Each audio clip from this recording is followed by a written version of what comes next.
I am Jay Blaze, your host, and this evening I have the pleasure and the opportunity to speak with a friend of mine that I have grown to be very fond of in this industry, and that is Garden of Kaya.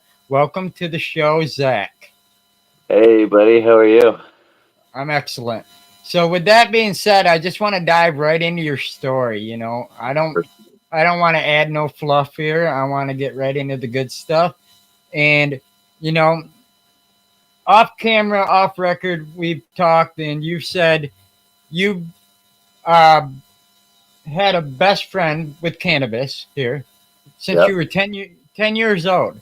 Can that's you right. take me back to that first connection and what the plant meant to you at that age? So when I was that young, it was all kind of still a taboo. So we were like hiding it from my parents and whatever. Like I saw my dad with a small plant in the background, but his friend was the one who was actually showing me all of this and showing me how the plant grew and everything because he was a gardener as well. So I got to learn about the plant and one day he's like, "Have you ever tried smoking it?" And I said, "No." And we sat there, and I can just remember after the first puff or two, it's just like, wow. I felt like I was in a video game almost. Like my whole vision just changed. It almost went cartoon. I swear to God, I almost knew every lyric of every song coming on the radio. It was just, it was such a surreal feeling, and all the pain and all the worry just completely went away. And I can remember the strain to this day. It was called Purple Jesus. And Purple Okay. Jesus, it was just like this at that point in time when I was watching the plant grow. It was like a short, stocky plant, but like I just fell in love with it. And then I can remember sneaking around backyards and whatever and finding other plants and never really saying anything, just being like, wow, I found fucking weed, man. Like completely being obsessed about it. It completely overtook who I was.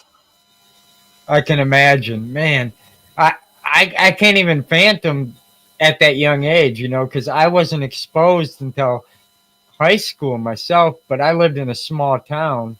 Yeah. But yeah, I mean, yeah, definitely. So that brings me to my next question with and diving right into things. When Okay. did your fascination turn into a true passion for cultivation?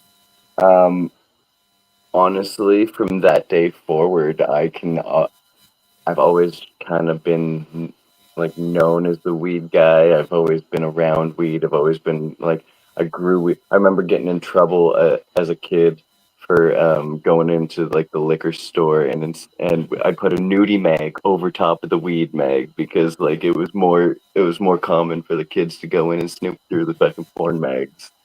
So like I'd get in trouble if I was snooping through looking at high times and skunk and stuff like that. So it just instantly became an obsession. Like one of my earliest memories, even before my use of cannabis, was sitting down with my old man and watching Cheech and Chong Up in Smoke. I can remember it like it was yesterday. It was like I became obsessed with the whole genre of cannabis. Absolutely. I got to meet Tommy once, only Yeah, I one did time. too. I did too. Yeah. I got to meet him and Cheech back in 2015 or something like that. 2015, 2016. Okay. Yeah, Yeah. definitely. Yeah.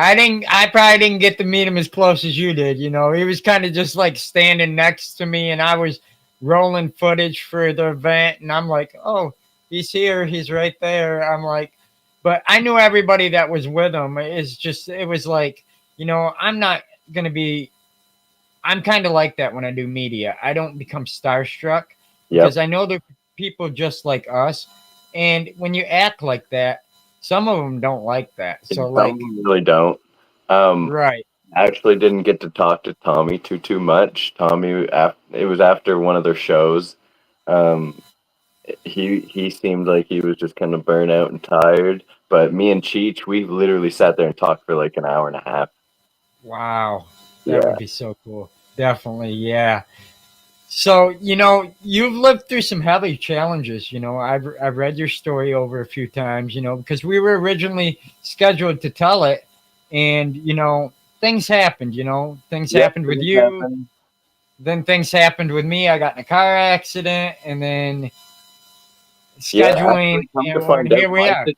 my situation ended up being a whole storytell of a lie, and I ended up those plants actually got stolen, but we found them. Wow. Yeah, and to think you thought you got raided, man, that was so crazy, It so was crazy.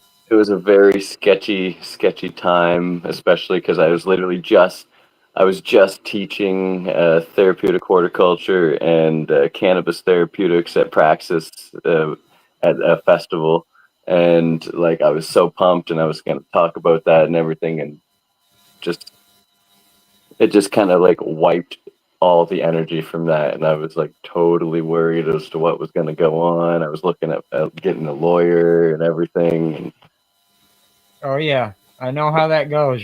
I'm dealing with lawyers right now on other things, but yeah. disability cases and stuff like that. I have some health issues going on, but I'm here. I'm kicking. I'm alive. Everyone do. Yep, and I'm not complaining. And that takes me to some of your story that I want to kind of dive into. And you know, everything from overdosing I read in there to basically dying from cocaine. How Yeah. did cannabis become an anchor for you through these moments to where you could overcome them? So, I mean, as most of my crew or my people around me have gone through, we all went through a party phase, and mine just happened to be a little overwhelming, and it just it escalated really quickly, and I was still doing the weed thing. I was always moving weed. I had a whole crew with me. We were called the Tackle Box Crew, and we literally anytime you saw the tackle box out, you knew we had good weed and good shit. So, like that's just kind of what we did. And when I took it that step too far, it was kind of an eye opener because I was also dealing with like the ultimatum style eye opener as well. Like it's either this or my kids, Right. and the only thing that I could hold in that whole thing was cannabis. Like the only thing that I was allowed to keep on to was cannabis. So cannabis became my crutch at that point, and at that point, I may have used it as a heavy crutch. Um, Absolutely. but I mean, I consumed myself within that world, and honestly, I like after dying pretty much, like my girlfriend brought me back to life at the time.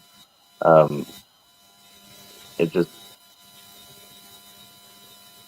it really wasn't something that I had planned on ever going through. So when it happened, like I got to meet some crazy people in rehab. Like they had some stories that like we'd get in trouble for storytelling back and forth, and like I'm still friends with a couple of them to this day. It's just like the guys in there hooked me on to the whole lifestyle part of it. So when I got out, I was like, damn, I need to get back in.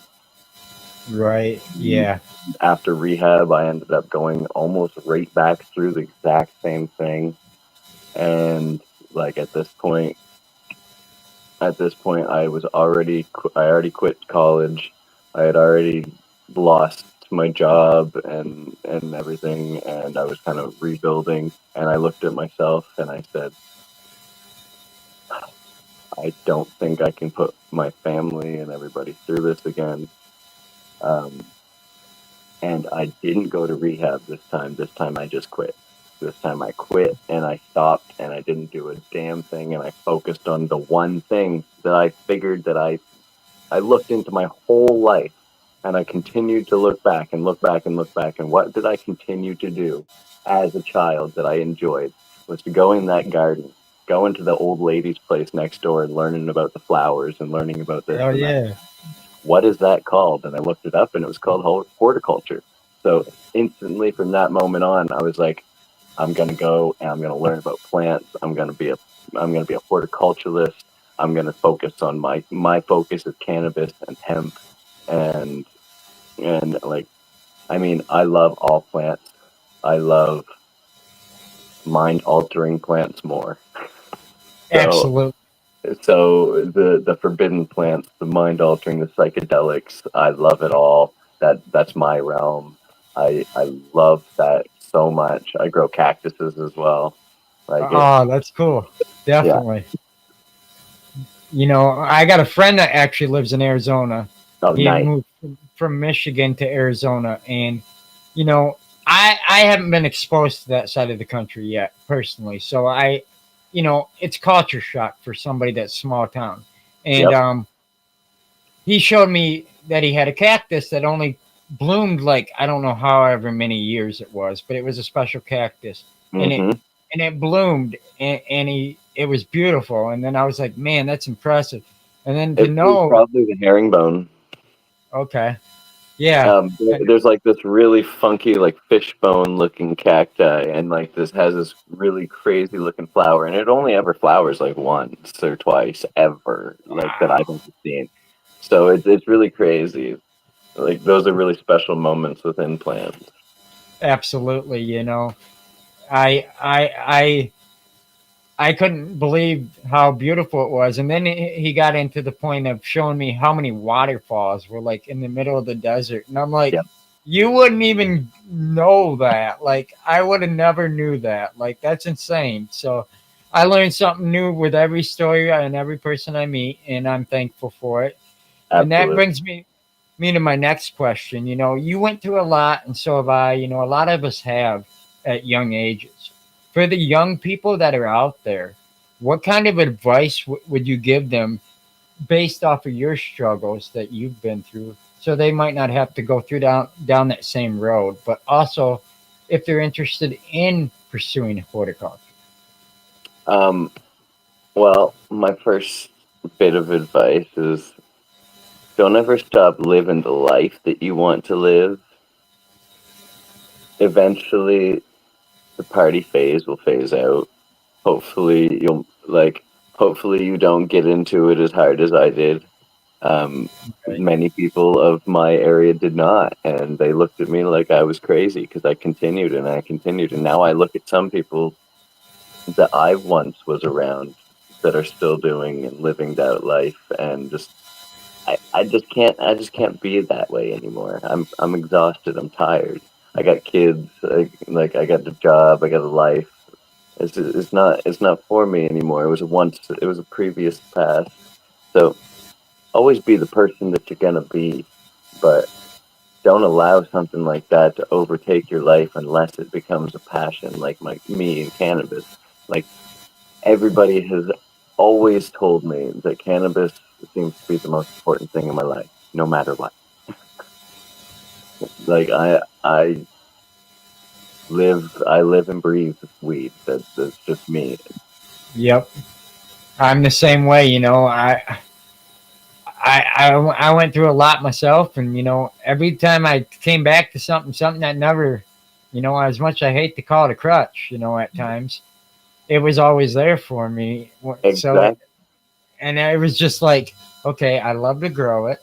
It makes me be at peace, and then when I consume it, it makes me be at peace, and I'm The growing happy. part of it is actually the most fun for me. Like consuming, I Absolutely, could live without, but it's the growing, it's the being around the plant. The plant speaks to me.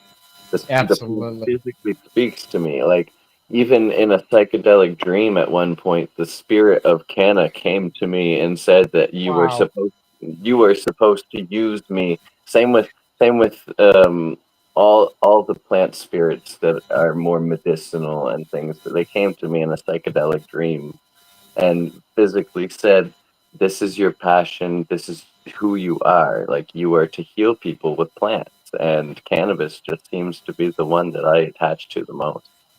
absolutely. Here in Michigan, we have three cities that they legalize psychedelics, and you That's can consume them.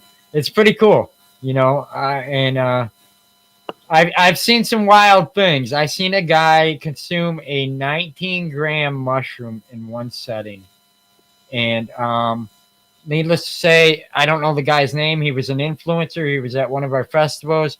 I don't remember his name because I'm not into psychedelics. I'm just a plant guy, like literally a cannabis plant guy, flower. Yeah. Knock on wood, he passed, but he he ended up doing it as a dare for his channel. Somebody had it at their vendor booth, and they dared him, and the guy actually went through with it. And what we didn't know was the guy not only was an influencer, but he had testicular cancer, and he got out in the middle of the field and took all his clothes off and tried ripping his genitals off his body, trying to get the cancer out. Yes, and it was very, very interesting. Let me put it that way. Wow. And What an experience that would be. he did end up passing from the cancer, but Yeah. I mean, he had a hell of a trip for that time. It was wild. Yeah. So, you know, uh, um, as a grower, you love to do horticulture. You love to grow. What is your preferred method of growing, and how do you determine if something is quality? And I ain't talking just bag appeal or yield. I appreciate that. Thank you. Because there's much more to quality cannabis than bag appeal and yield. Right.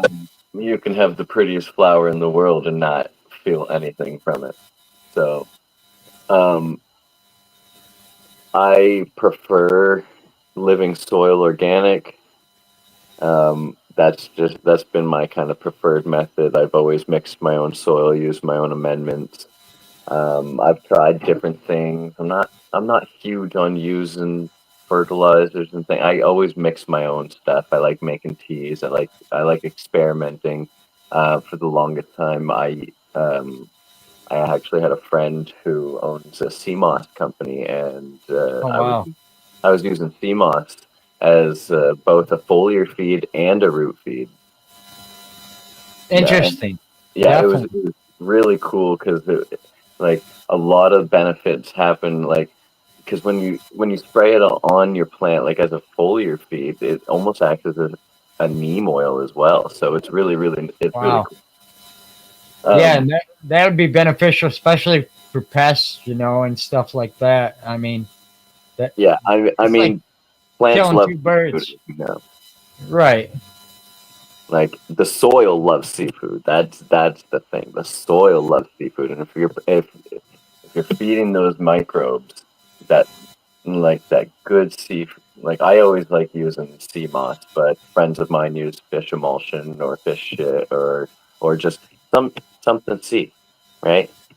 I've used Right.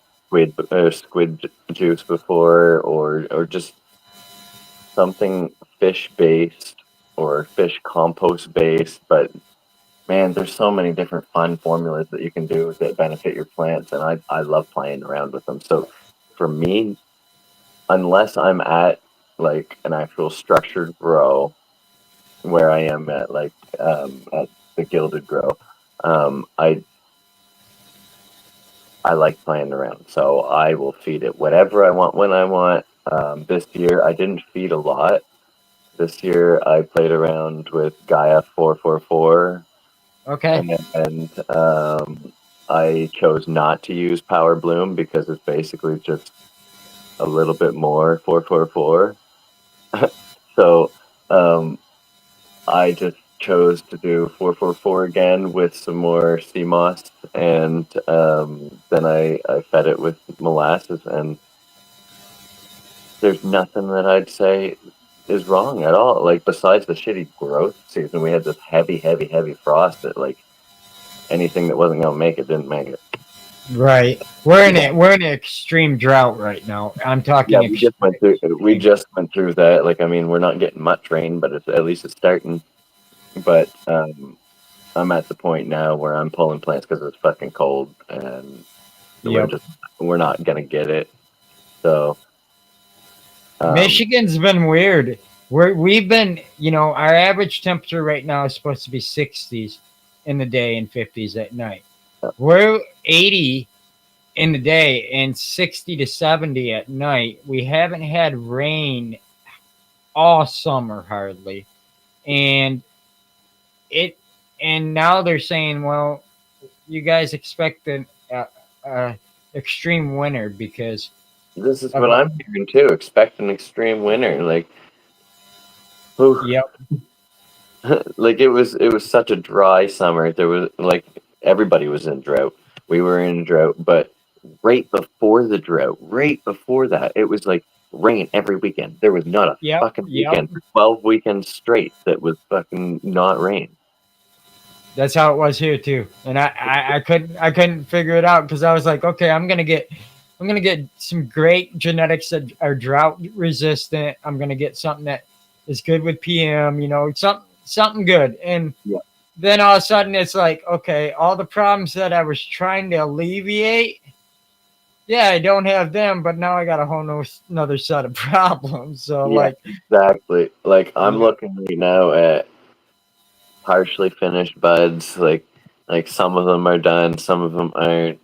right, Everything's in different stages.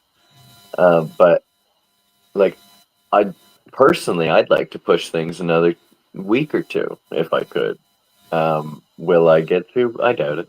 I honestly, right. I doubt it because, like, I mean, the other morning, my friend sent me a picture and it said -2 on his temperature. Wow. And So, where are like, you again? Sorry to we're put it out there. we're in uh, we're in New Brunswick. So right Okay. now, I live in Bath, New Brunswick, and Okay. it's more secluded out here, so it's a little bit Yep. on the lower line area. Ooh, But yeah, man. it's chilly. Chilly ain't the word. I mean, that's cold for me. But yeah, are you talking Celsius or are you talking Fahrenheit? I'm talking Celsius, so like Okay. -2 Celsius.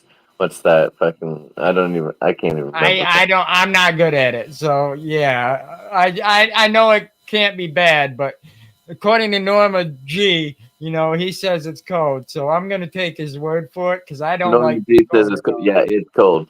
It's cold. Yeah. Yeah. Like it Uh, looked like my plants were sitting in a deep freeze. Ooh. Yeah, and the coldest I've ever ran them. I ran some plants once. The tallest plant I ever grew, which I have a picture on Instagram. It was a granddaddy purple, Yeah. and it went like almost like 17 foot something, and people couldn't believe it, and it was insane. But I started it way indoors, but it took forever to finish out, and I was growing it until December 1st that year, and that's when I chopped it. And we were just starting to get snow, and I was like, "Oh, this isn't good." But luckily, it was a warm year. So, but Yeah. this year it's going to be way different, I think. But I'm gonna finish here, and then probably right around when you're chopping, I'll be chopping too. Probably the next week, Yeah. maybe two max. Yeah. Yeah, right now, like I said, I have some that I've cut now, and I'm cutting and chopping and hanging and getting everything ready. But like, there's some like for sure is not done, so that's just gonna go to hash, obviously, and like half of it, half of it is so smelly right now. Like I want to push it. I want to see everything get to where I want it to be, but it's just whatever. Right. Yeah. I had high CBD that was doing fucking amazing. It was like a tropical sativa. It's looking like it's super tall. I topped it a bunch, and literally everything just went into stacks. Everything just fucking stacks, stacks, stacks. But it's grown tropical, so super spacey and whatnot. But I mean, Okay.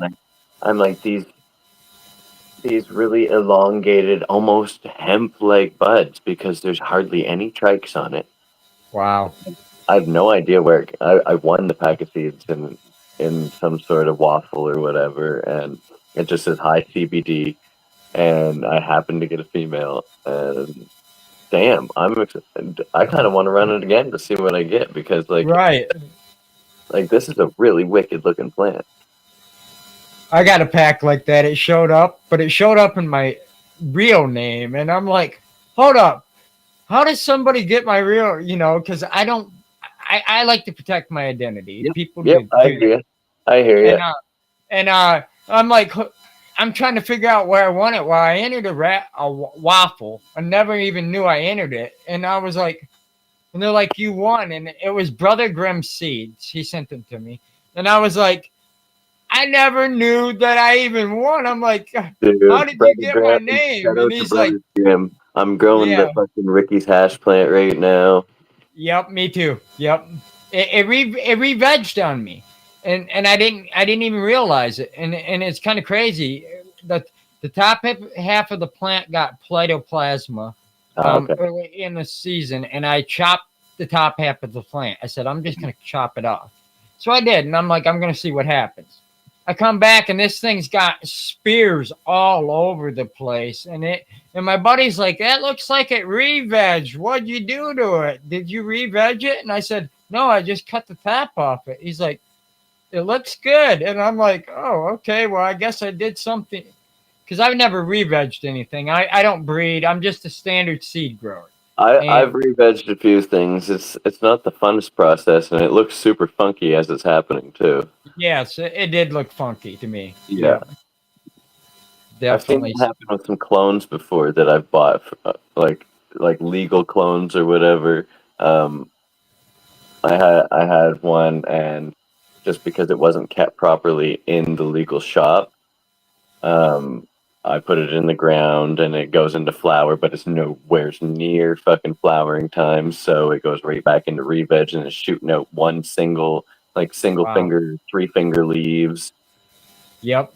That's Yeah, how these leaves were. They were three fingered, but the plant had spears all over because I only get out to my outdoor once a week, yeah, and I know that gives a lot of window for air, but it's it's over an hour away, and yeah. it's on the back side of a farm that has no pump, no electricity. Like I literally have to run off battery operated stuff to make things happen, and the only thing there is a little garden shed and a bunch of old garden equipment that he left, like just left back there. And I'm like, okay, it works for me though. The soil is, I built it up. I'm in Yep, my sure. fifth season back there, There you go. and Awesome. yeah, so it's pretty good. And but that dives me into something that we kind of have similarities in. So you went. I was never a bud tender, but you went from a small town to a bud tender to a magazine editor, which I've been a magazine editor a few times for different publications, automotive and things as such. HighMoon HighMoon Magazine. Magazine right here. So I want to know a little bit about High Moon, and then I want to dive into the next step that everybody's been asking me about, and that is, you are the co-founder of 506 Grow Broz, and people want to know what the climb has been like to get there. All right, so if you want to jump right into that, we can jump right into High Moon Magazine, and then let's get in.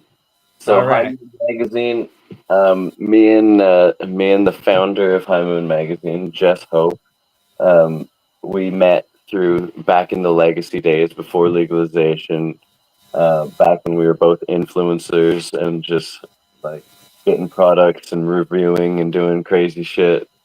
Um, we became friends through there, and it was years before we actually got to physically like meet as friends. And then all of a sudden, the Grow Bros and the magazine kind of tie in. So the first time I actually physically got to meet High Moon Magazine was when me, my um, my best friend Lenny, Travis, um, Justin, and Frank, and we all went as a group, the 506 Grow Bros, to the first legal event that we had all been to. So we had all gone through, and we decided that we were going to get team sweaters and everything, and they were these crazy purple. Like I'm not a huge color crazy guy. Like I like festivals and stuff, but I'm not a color wear guy. But they were like, Okay. no, we got to have something bright and crazy. So we went with like a purple sweater, and it's got pink and green and gold and everything. It's crazy. But as soon as we all walked through as a group, like the whole venue just turned and like, who the fuck is that? And so all eyes were on us immediately. And that's when connections started happening. So instantly, I don't know if you followed the strain hunters, but Dust, the guy with the super long dreadlocks, Yep, yep. he was there. He was working with a company here called Eco Organic, and they partnered with strain hunters to with their with Greenhouse Seed Co. and their genetics or whatever. So I mean, I'm a super fan of Dust, so instantly walked right over, started talking with Dust. Wow. We instantly just started shooting the shit. All of us were trading things back and forth, and we went out for a smoke. It was fun. We hung out with them all day, really. But then Jess came around and got to introduce herself, and like I had already wrote an article for HighMoon Magazine before it was HighMoon Magazine. Okay. I back when she first started, it was called Women in Weed, and I wrote an article with a friend of mine who has cannabis hyperemesis syndrome, Wow. and so I did a whole interview with her, and that was kind of like my door open to like journalism and kind of doing anything to do with writing. I was working with another publication company at the time that I don't even remember the name, Cannabis Nerd or something. They were an online magazine. But anyways, after that article, me and Jess kept in touch, and we just had met at the event, and I was growing my first strain that I ever created called Red Green. It's a classic Panama Red crossed with Ooh. the Crop King Green Crack. So I don't know if it's an actual green crack because it's Crop King, but um, either way, it was like a literal '70s brickweed seed, Panama Red, and Man. I named it after the icon, Canadian icon, Red Green, and Okay. that was my strain, and I happened to take a wicked beautiful picture of it in the tent as it was growing, and I happened to send it in to Jess. And I was like, this would look so cool as the cover of a magazine. And then I sent her a copy of it with High Moon behind it, just like, oh my god, look at this. And she's like, oh my god, this is the next cover. Dang, that's sweet. So I got my first cover, and I was hyped, and I was like, I felt it felt like, so I was a skater kid when I was little, Sure. and I had dreams of becoming a pro skater and like getting my picture in a magazine and whatever. And like literally, I got the cover of a mag. That's like getting the cover of fucking Thrasher for me, man. Like I was, Right, right. god damn, this is the most amazing thing in the world, and it's showcasing my strain. Like Yeah, something that's right. not really even brought out to the world yet. It's not even gifted to the world yet, really. So Man. I felt honored and blessed to do that, and then I started helping out with the magazine a little bit throughout that process, and over the last couple years, um, it's developed into what it is now. I went to Toronto to CanX. We got to cover CanX, the big expo in Toronto.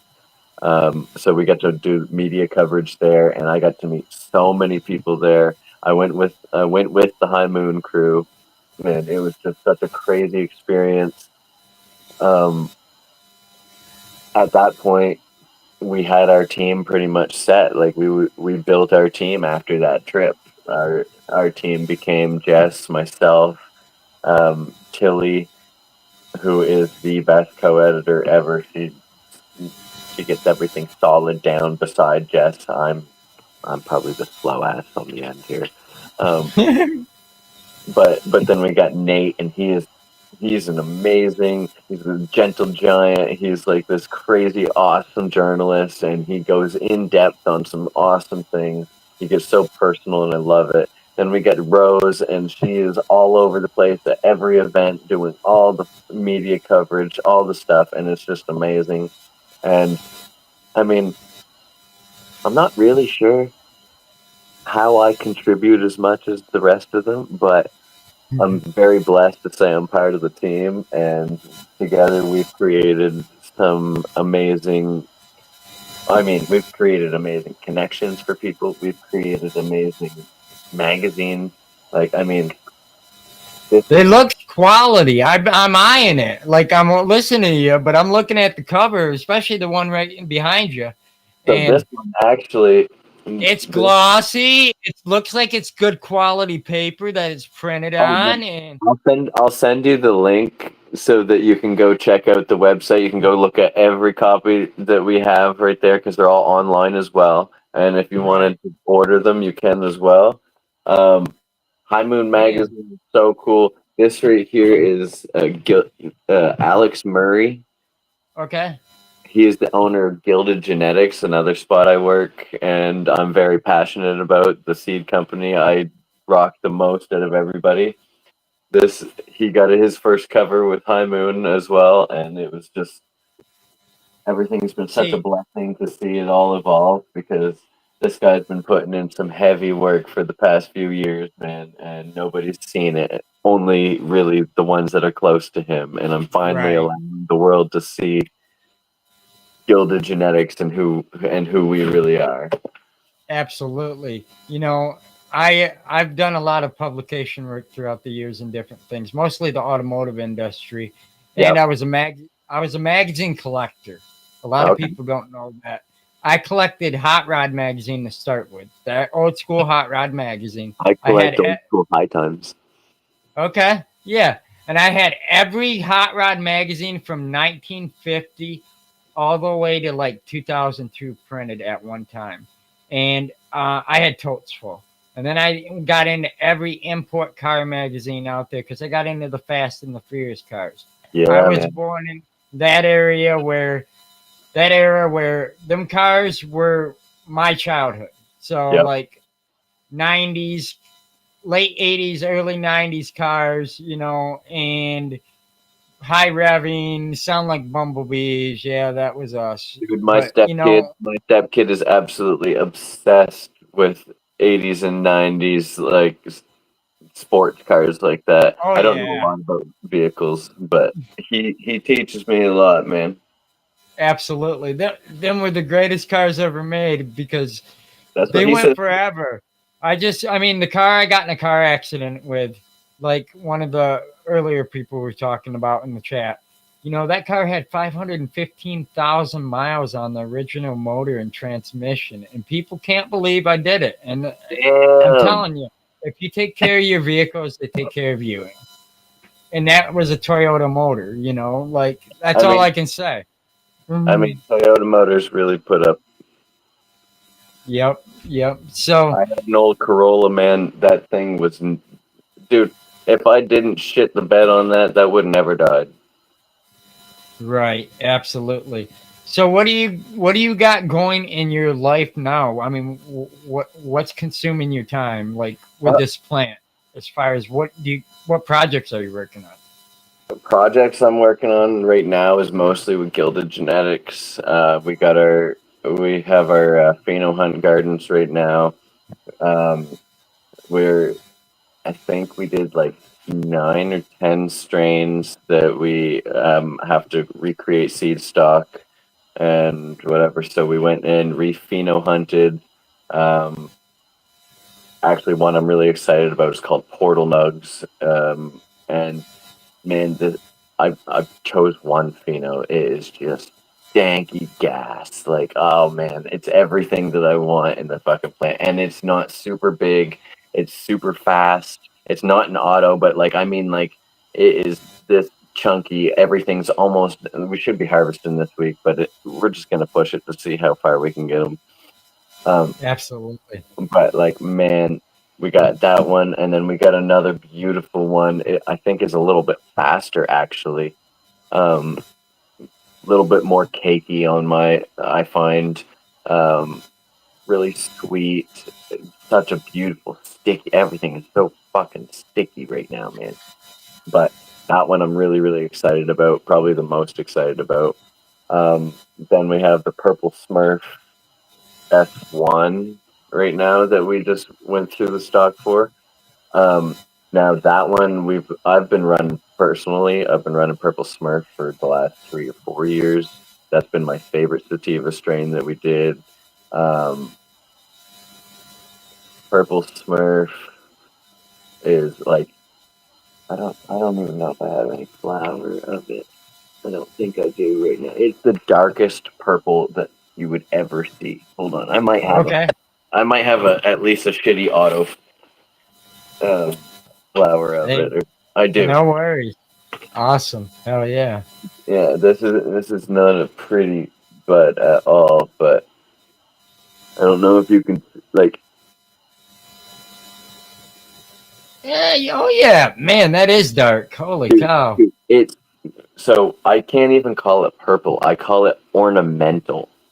It's ornamental purple because it almost goes black. It's just so crazy. Right. It smells like these candy lavender berries, and I mean That's the it second plant that I've seen like that today because my buddy Smoking Storks 420 on Instagram. You guys can go check him out. He's a yeah. breeder here in Michigan, and he's got a breeding project going. And he's like got one next to another, and one's like a Mountain Dew green. And then he pans over and he's like, "Check this out." He's like, "It almost looks rotten, but it's black buds." And I'm like, "I've never seen a plant that dark in my life." And then you just showed me that, and I'm like, I've And never had one that dark. right now Yeah. the one that we chose of that one is well, I chose two. I chose one with a like it is the probably the fastest one. It's never really been a nuggy plant. Like you get a tall plant and I mean I've gotten almost a pound, but like it's not an overproducer or anything. But in the S1 stock, we found some producers. Like I mean like cola's bigger than my fucking head. Like Holy shit. full forearm colas. It just absolutely insane. And then we found a variegation. Okay. And I mean, like, I'm talking, this is the purple with the variegation. So it's just like something that is, it's something that like you'd never see because you're seeing reds and oranges and purples and Right. yellows all in one. And it's just absolutely crazy. And it's got this, it's not a normal variegation. I call it a camo variegation. And again, I can send you pictures of all this stuff later on so you can see it for yourself. But Absolutely. it's like the whole like part of the leaf will be like a normal variegation, but if you're looking at the variegation, it's different colors than shades of yellow and green. It like it looks like camo. Wow. That's Yeah. cool. So I chose the one with the most variegation in it, and I chose the one with the fucking heaviest, fastest colas. And hopefully we're gonna bring those together and just create fucking magic. Sadly, I've Absolutely. outsmoked myself on Purple Smurf, so I kind of got to switch it up a little bit. So I'm not Oh, growing I it. This know how that it goes. I grew last year. I grew so much sour diesel yeah, that now people, I go to these events and people pull it out still, and I'm like, they're like, "You want to smoke it? It's got some sour diesel," and I'm like, "Nah, I'm good." And they're like, "What? That's the best." And I'm like, "Yeah, I it's kind only the of best when you don't smoke it every day, all day for right, years. yeah." For like a whole year, I smoked it every day, and I'm just like, I'm good. Yeah, There's a couple strains that are like that here in Michigan. Here we got everybody grows Gorilla Glue #4. Everybody's grew Girl Scout cookies, and here them two are here it's just so Northern played Lights. out. Here it's Northern Lights, blueberry, Durban, and hash plant, and like variations of all of those mixed together. Yep. Yeah. Yeah, you If get you played don't, out on it. I could go into some history and some like local history on like the northern strain around here because like there's certain areas that had their own northern that is literally the most famous fucking northern strain in New Brunswick. I swear to God. Oh, that's Like, awesome. Definitely. I love them old school strains, and man, they're it's a lot great. of them are getting harder to find. Well, We got it's sad because we're losing a lot of those genetics, and a lot of those genetics aren't kept through the gene pool, and we're trying to work things out that actually are part of those genetics. And once we work it out, it's no longer the same anymore. right. And Yeah. it's kind of sad because there's been a lot of strains that we've lost to the wind that way because sadly nobody kept the original or nobody that knows that they have the original kept the original and Right. it, Yep. a lot of really really top of the line good original strains no longer exist and I mean Right. like that's why like personally I'm a Landris style guy. Like I love old school Landris strains. I'm a Landris sativa guy as well. Like I grew a Neville's Haze that literally took 3/4 of a year to finish flowering. Yeah. It was I know how insane. them Grew go. over the light and around, and it was fucked, and it was just nuts. I'm a But sativa guy too, and to find a good one is hard. And the to one find one that I like these days is hard because like yep, I'm phasing out of the fruity flavors. I'm not huge on them anymore. I want kind of what I grew up on. I want gas and I want yep, skunk, I want cat yep, piss. yep. Like Me too. I want that type of chemi almost taste and you don't find that anymore.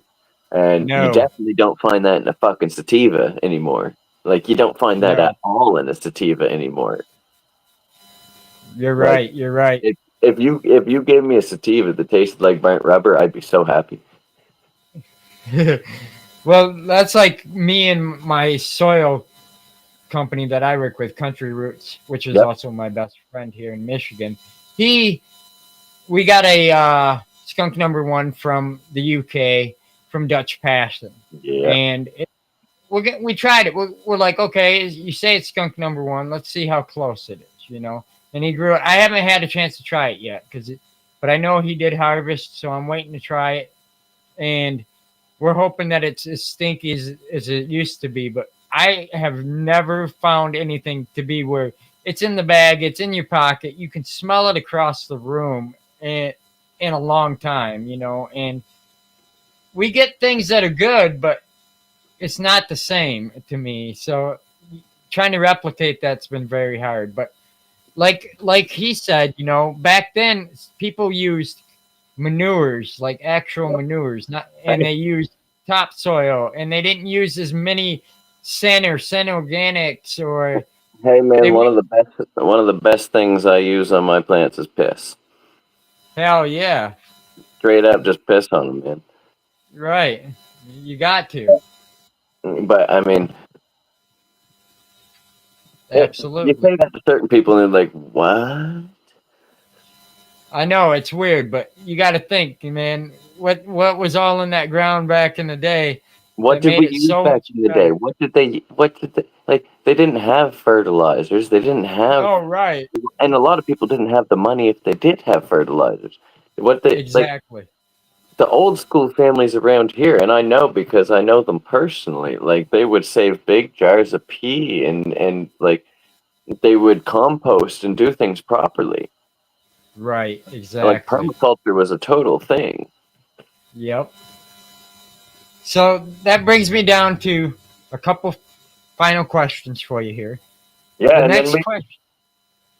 Go we ahead. never really did talk about the 506 Grow Bros. So after we get into this, let's finish off with that. Yeah, why don't we dive into that first? Because Okay. the next question kind of ends the show, and I don't really want to dive into that until we get this more information, because I don't want to miss any of the details here. Yeah. So Um, the 506 Grow Bros kind of grew from a fart in the air, really. I was scrolling through Instagram and I was looking at some things, and I kept seeing this word or like grow group, and I was like, what in the fuck is a grow group? And I kept thinking about it and kept thinking about it, and I was like, oh my god, it's like a bike, it's like a biker club, but you're all just growers. And I was like, oh man, I could do that. That sounds awesome.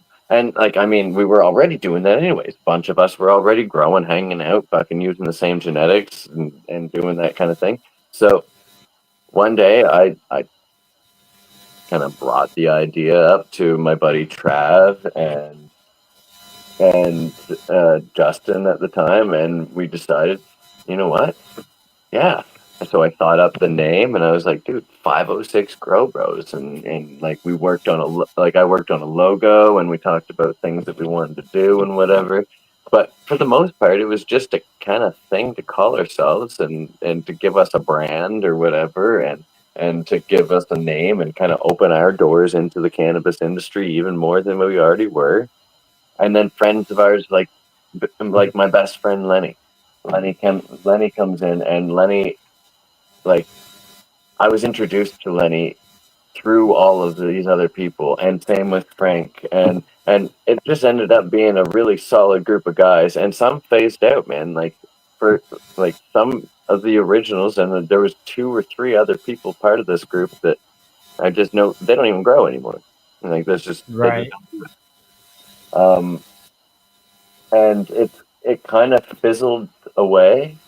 Like, I mean, life happens, right? So I mean, we're all a group and we have ideas. I want Lenny and I have spoke about it. We've talked about it multiple times. Like we all have our own skills, but really what we want to focus on is being almost like a horticultural consulting company, but also I personally like grow operations, and I do SOPs, and in school I was really good at greenhouse management, and I've created crop records and just different things to help farms out already. So that's something that I personally do, and then we were all into breeding, and we're all into doing things like that and growing together. And like Lenny uses cocoa, and I use living soil, and Frank used living soil, and Trav was like just a crazy grower that had like he just converted a whole room in his house, and like man, the last grow he had in there, he had like 75 fucking plants, and they were just all in. It was crazy. It was absolutely crazy.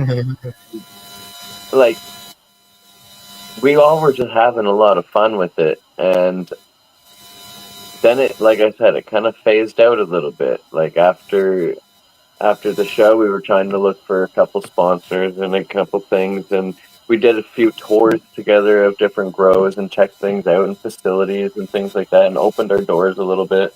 So people know us as the 506 Grow Bros, but don't really understand what the 506 Grow Bros is. And what it is just a group of guys at the moment. But what it could be is an amazing horticultural company as your grow bro best friend who can literally just help you. It doesn't. You don't have to be an industrial grow. You can be a small house grow, small person just trying to get into growing for yourself. Like I could get you on a time regimen. Absolutely. I can get you on a schedule. We can figure out things for you, plants for you, genetics for you. The consulting part for me is the part that like I'm always friends over funds. Friends over funds for Yep. me forever. And that's always been my thing. Like if I'm gonna build a connection with you so you can build the same connection I have with the plant, I did my job. Absolutely. We We we've got a go we've got ahead. a similar group of brothers out of Yeah. Detroit, Michigan, called the Michigan Grow Bros Show, Hey, look and at that. they have a panel. You know, Yep. it's people have come and go, but every week they get on there and they talk. I think 2 times a week, and And see, this is something people that from I'm lacking. yeah, and it's people from all different backgrounds and that are all growers. They grow the same genetics a lot, some don't, but they all do different things. Some are vendors, some are business owners, some are horticulture, some work in the lighting industry. I mean, some are breeders. I mean, but they get on there and they deal with the chat. They answer questions and they don't Yeah, talk. They don't really sell anything through the show.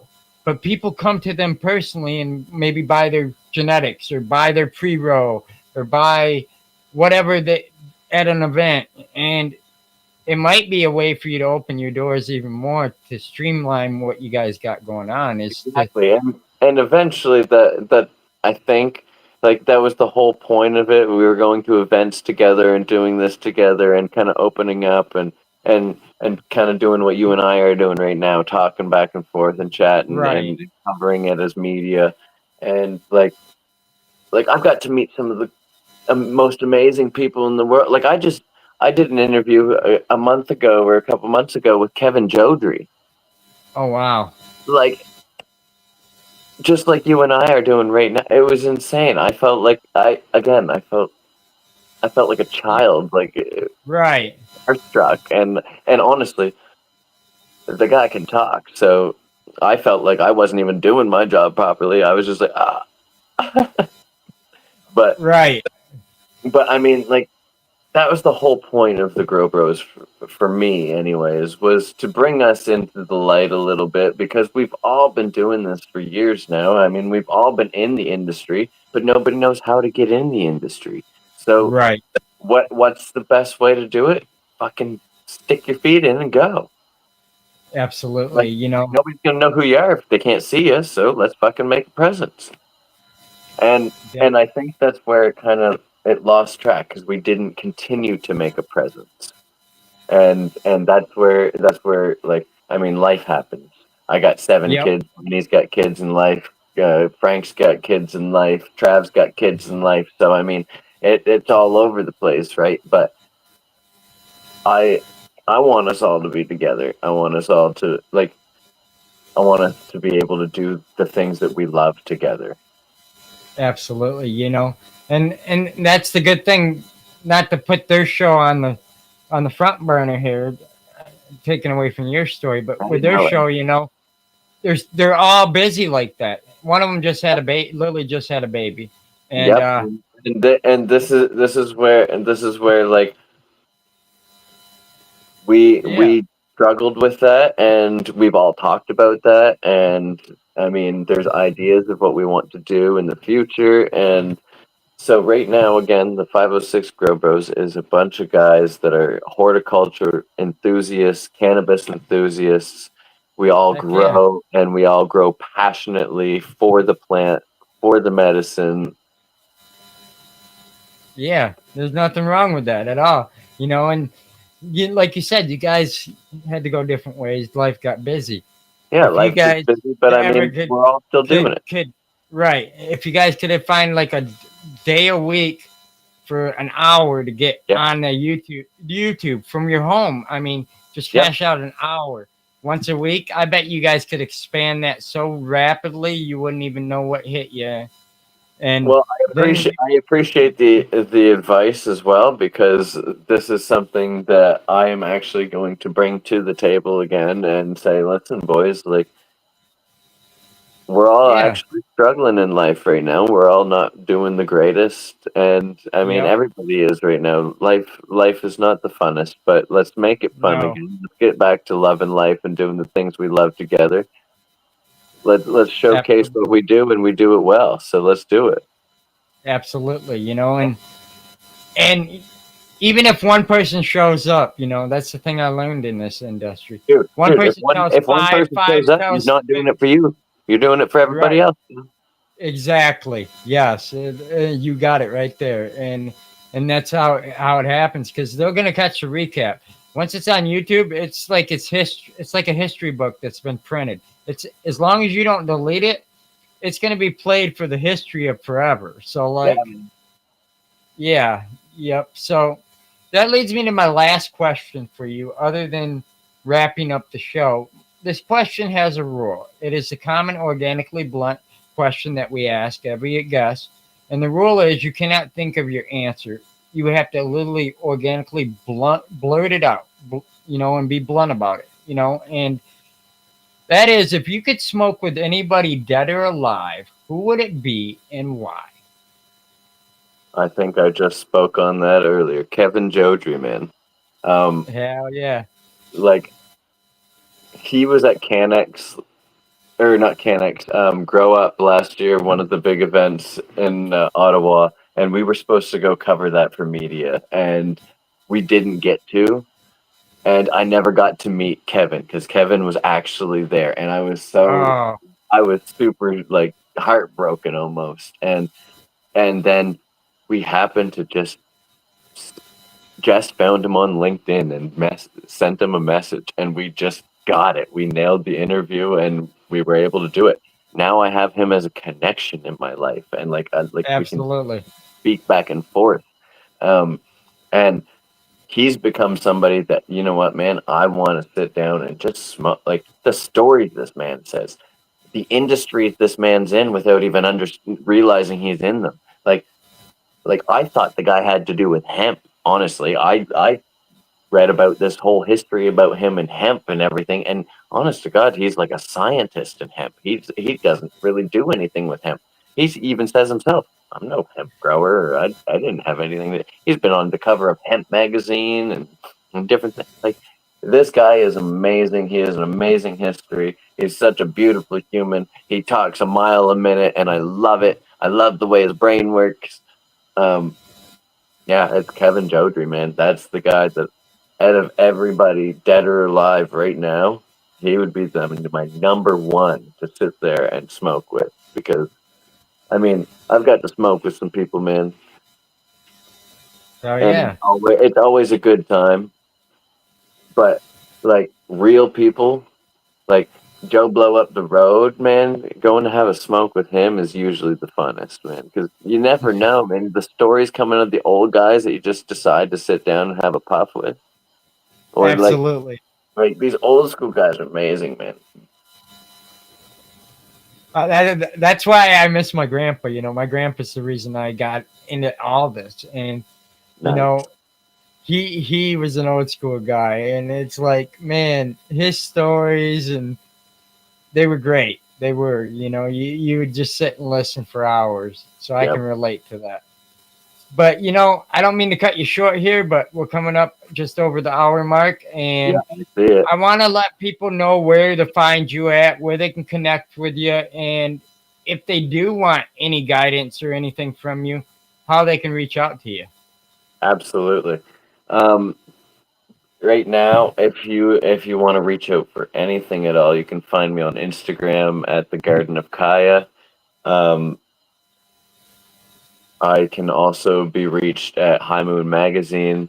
I You can reach to the page there, and they can get to me.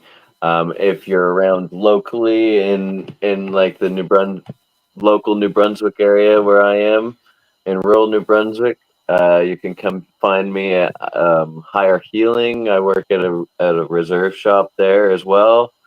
Otherwise, you can find me in the garden, man, because that's where I am most of the time.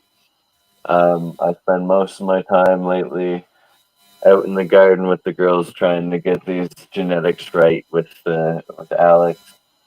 Um, That's awesome. yeah, man. The big, Absolutely. like I said, the big events that I got going right now are just kind of behind the scenes with Gilded Genetics, just trying to make more magic happen. Absolutely.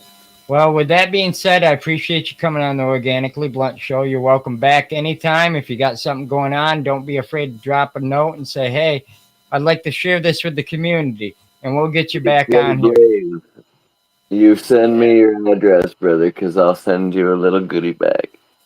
Hey, that's legit. We'll connect after the show. I'll get that over to you. But with that being said, everybody, if you can't stay lit, stay organically blunt. Enjoy the rest of your evening, everybody. Thanks. Cheers, guys. Yeah. Okay, yeah. Yeah, we keep it tight. Growing with the best. Keeping it right. Hey!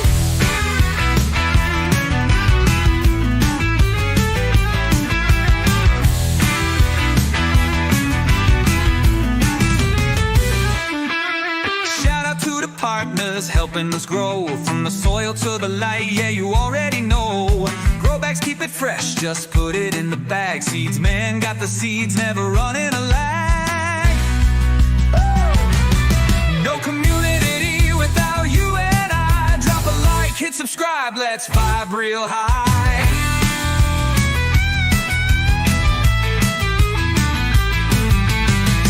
Light LED make the garden shine. Grassroots beds keep the roots in line. Humboldt got the terps, fast buds coming fast. Atlas seeds outdoor, built to last. Stay organically blunt, keep the vibes real. One love, one plant, yeah, you know the deal.